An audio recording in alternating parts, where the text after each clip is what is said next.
Welcome back everyone. Quickly, let's continue our discussion on HTML CSS tutorial for beginners to advanced. And right now, we'll be discussing about how to add CSS. How to add CSS in our HTML document or how to link CSS in our HTML document.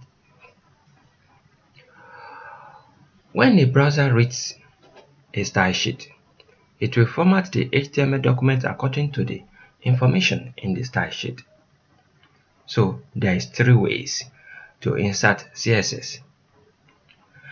There are 3 ways of inserting a style sheet into our HTML document.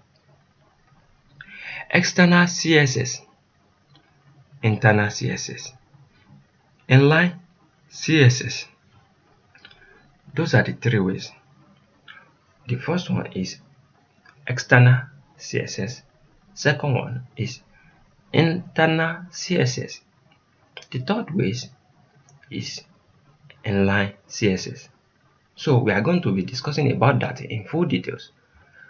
Anwar akorede ayofe is my name. I wish to see you guys next time. Have a great day and thank you. Bye bye. Until the next.